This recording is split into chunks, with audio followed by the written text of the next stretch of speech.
All right, folks, we'll go ahead and call our study session to order at 6:34 p.m. If we can all stand for the Pledge of Allegiance.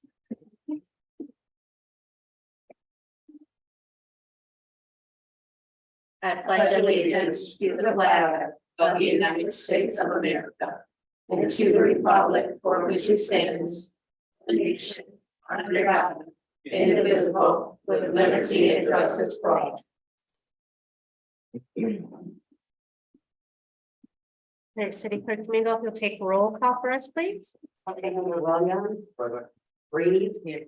Paxton. Here. Lawler. Here. David. Present. Grant. And everything. Here. All right, so for our study session, we just have a few items that need to be brought up for approval. The first is the Whiteman Bridge inspection proposal. So, City Manager Snyder, if you want to give us some info on that. Yep, so Whiteman and Associates, they provided us with a proposal to conduct the annual bridge inspections for this year. They're due to MDOT by August. The Haven Road and the North Albion Street Bridge, those will be the two structures that will be inspected, along with they'll review our bridge files to make sure there's certain things that we need to have on file. So they'll just make sure that all of our files and records are current and up to date. The cost for the proposal is $2,425, and we are recommending approval. Do we have questions for our city manager on this?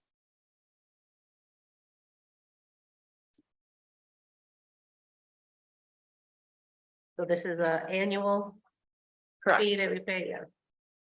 Let's see, you added all the other fees that were in as well. On that one. Looking for that.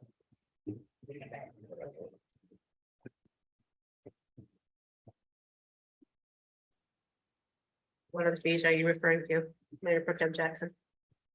This is oh, here we go, we're there. Hey, no, on page 28, I just see he had just put all the other routine inspections and stuff that were related to what he was doing. As well as what I saw. I think that's just the different levels, but we're just doing The 2000, The routine inspection. the 2,425, which is the routine okay, so I see what you're saying now. Yep. All these in the back is what they do supply and. what Yep. you have chosen to say. Okay, so they have chosen. All right. Any other questions? I don't know what's the Albion Street Bridge supposed to be closed. July 1st. So that project started, they had to relocate some utility poles along in the area.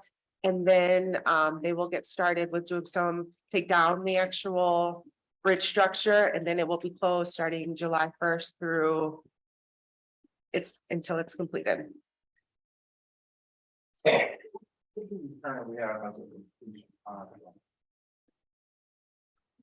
know it's in 2024.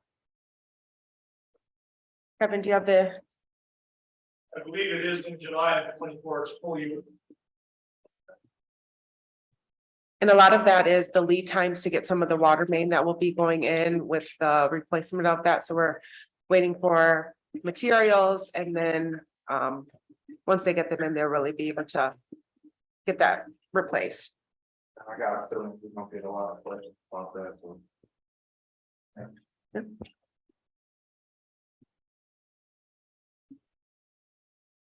And then our last item for approval would be the contract modifications for the Haven Road project.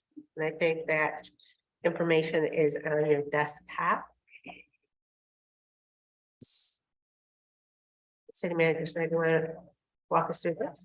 Yeah, so we received this last week after the packet was published.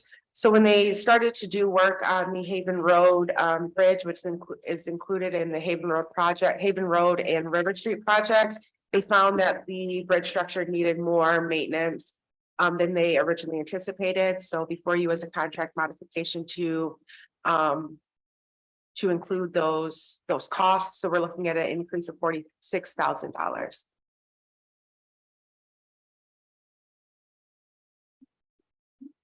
So that'll take the contract value to $1,161,000 $839.47.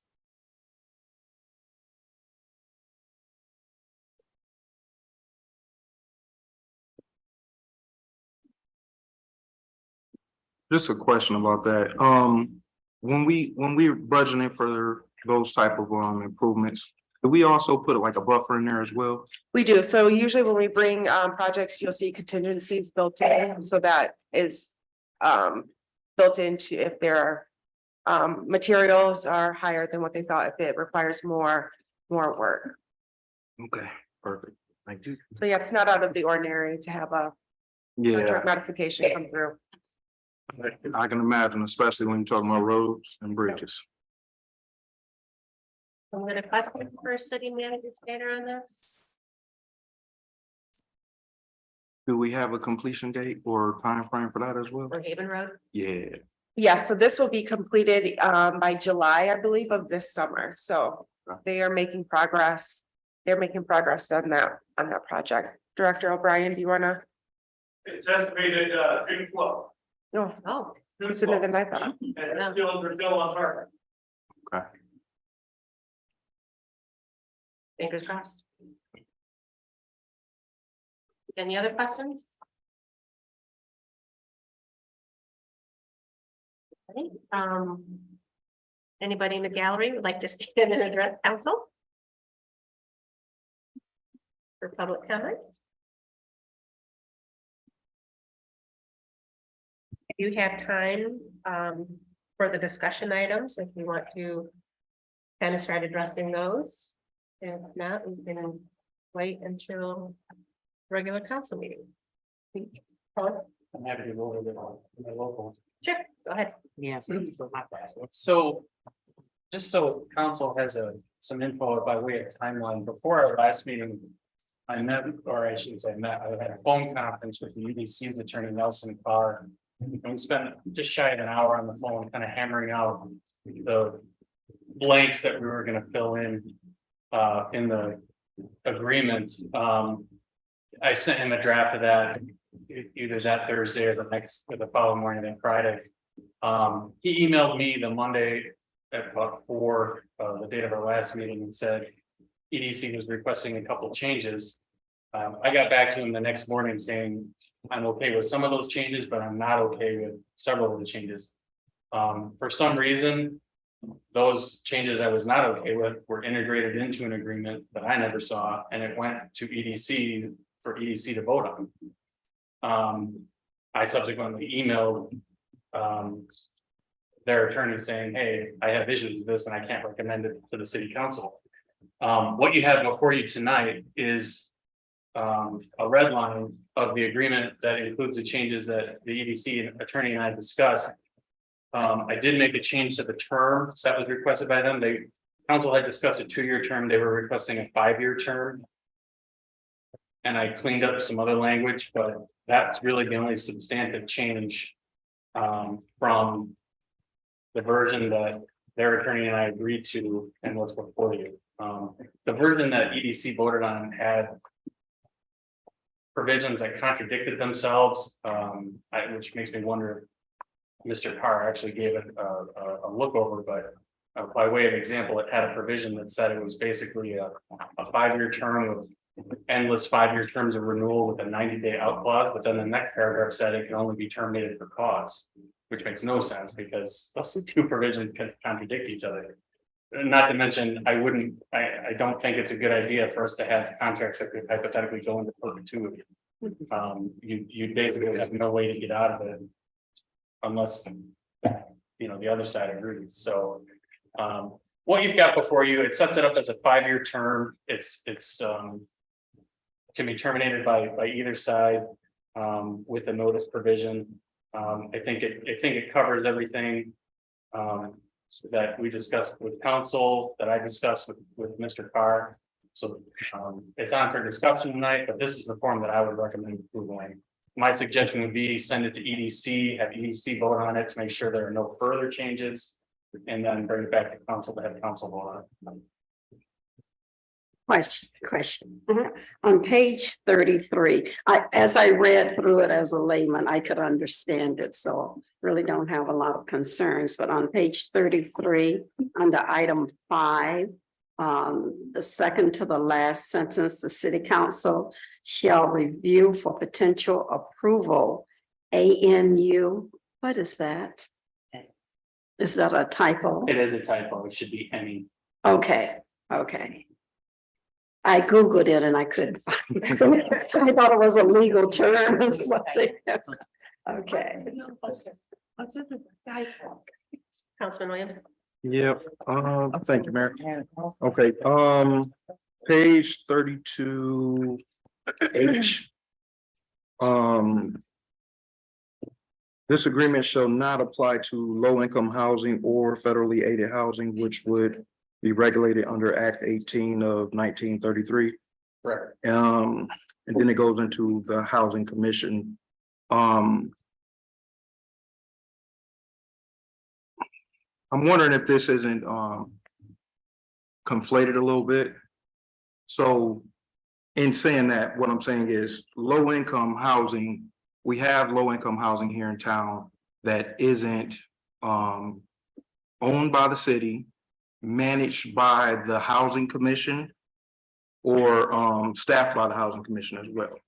And that's one of the ways that municipalities typically acquire more housing is through private developers that do low-income housing. That's why I referenced the statute in it. I Right. mean, if you have a private, low, what would be, private low-income housing, that doesn't fall under this. This falls under the federally funded and federally supplemented housing that's by statute regulated by the Housing Commission.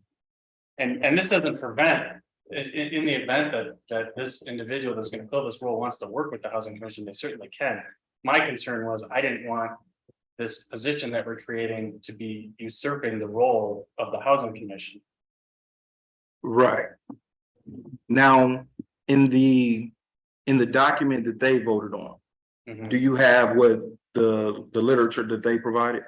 The language. Yeah. They used, it said, someone wrote that the agreement was not intended to basically take the responsibility of they use the term displace the responsibilities being met by the Housing Commission, which I'm not sure why they chose that language.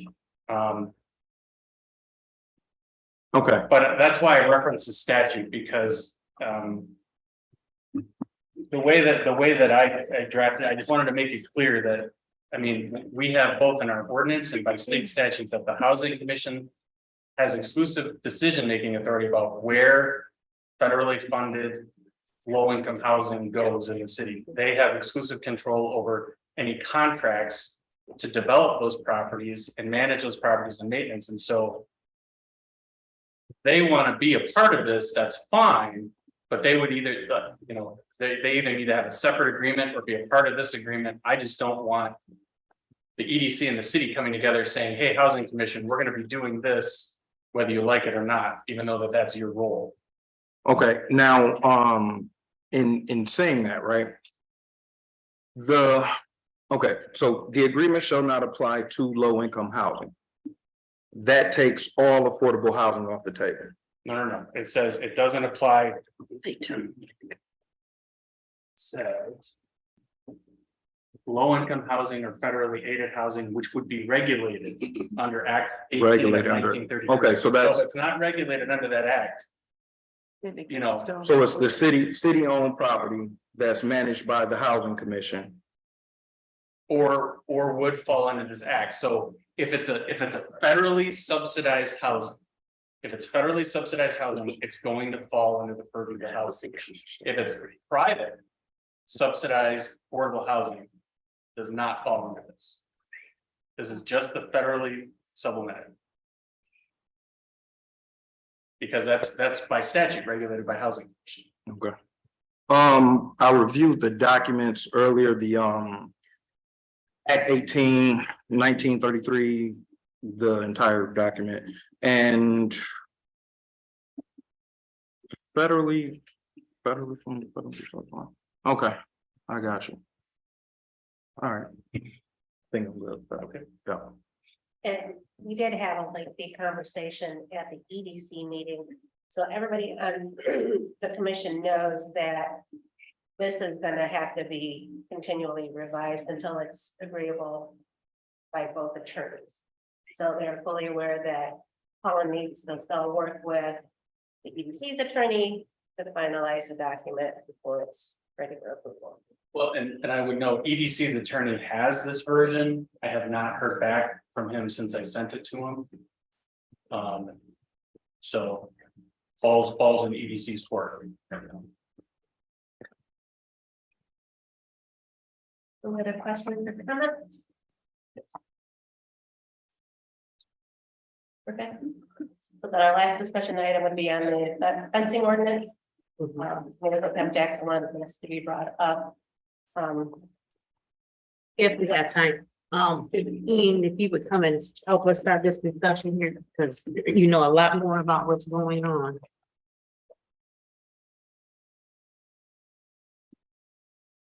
Thank you. Yeah, so, I guess speaking to the specific, it'd be hard to say at this point, but, Mayor Pro Tem Jackson and I and our code enforcement officer chaired a meeting with, a property owner who's, fixing up a house, working with us, and there was kind of is an ongoing issue with, the fence, and I think that my takeaway from that conversation is that, property owner found some of our ordinances on fences objectionable. And I think raised some. Yeah, he raised some concerns about the fence ordinance, particularly kind of the height restrictions and opacity restrictions that we have on fencing for front yards and corner yards. In general, I guess I take on this ordinance, the fence ordinance and really our sign ordinance. They read a little outdated. I'm not sure that any of the specific provisions are good, bad, or otherwise, but there's some inconsistencies within the fence ordinance and other sections of the northern ordinance that speak to fences, but I just think. I think we could do a lot by looking to other communities and seeing what their fence ordinance look like. Ready to take on that work, however council deems it best. Okay, thank you. I mean, because as we were talking with that individual and with your concern and also Jared's, when we went through it, there was problems with side lots, corner lots, setbacks, and the size of the partials. And that individual in precinct 3 is not the only one that will come up against this. And so I think that we should look at our ordinance to make sure that we can help our residents, especially, you know, if they come down here and they submit and get a permit, and then things are not followed through as far as giving them what they need and allowing them to know what they need to do before they get started. And then once he did get started and do some things, you've seen, Jared seeing that maybe there are some things that we could help him with, that our ordinance is not compliance to our residents. I don't think it's exactly user friendly.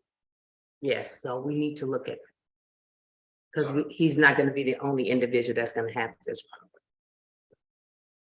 When was the last time this ordinance was revised? Depends on the section. Some of it's 2000, some of it's 2010. Different sections have been updated. Some of them are from 1984. I was just showing Donovan, we actually still have an ordinance on the books that says you can't have an electric fence in the city, which makes you wonder, like, we don't have an ordinance for it if somebody had done it. So that really speaks to, I think, the issue that Jackson is getting at, which is that. You want the livestock, you know. Yeah. You're wondering if somebody did it. Can you imagine? And Albion where, ordinances for how you tie livestock. Stop.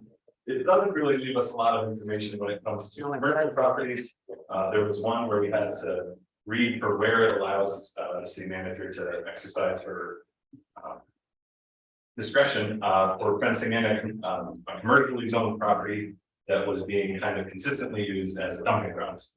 So the owner was consistently getting rid of, and consistently having to clear the property, by his own means, so it's a little outdated. I love when just when they sit down and call it. Yeah, and provisions like that, I mean. As much as I trust our city manager, I'm sure she doesn't want that responsibility of having to. Decide, well, I'm gonna waive this requirement in this circumstance, but not another. It's better to have an objective set of standards. That can be applied consistently to everybody, so that when somebody looks up the ordinance, they can say, okay, well, this is what. This is what the law is, and this is the criteria I've got to meet to be able to do this without exception. Mhm. And I think for corner lots in particular, there's 3 or 4 different sections that speak to how we handle. The front yard and determining that front yard on corner lots, and at least 4 when dealing with fences, I think we could. If not for the fence ordinance under the zoning ordinance, streamline them. Yes, because once a residents go out and spend that type of money, then we're telling them they have to tear their fence down and a certain length of time. That's not right. And then they come to us as the council people thinking that maybe we could just draw the line and we can do this. No, let's look at the process. And so we can do something different, because I know that's been done in the past, but we need to do it right. Because we know that this gentleman is not going to be the only one that's gonna have this concern. So let's look at this and get it right for all the other individuals that might have this, because we do have a lot of corner lots and side lots and so on and so on. So, yeah. Sounds good. Yeah. So Ian, are you? It's Since a you're, volunteer. okay, Thank you. you're willing to look at other ordinances Yeah, and, absolutely. I mean, this is something that I have to move fence permits every week. And when these more complicated situations come up where, I'm kind of looking at them, having the building official look at them, and go, what's your take on what that says versus what this guy's drawing? Giving you guys to have some guidance that doesn't feel so cold, it feels conversational. sounds good. All right. Any other questions or comments? Thank All right. you, Ian. Do I have a motion to adjourn? So move. Support. All in favor, say aye. Opposed? Oh, do I have, I'm sorry, I should make a motion to excuse. Okay. Okay. Meeting adjourned 6:56. We have 4 minutes to get back for the regular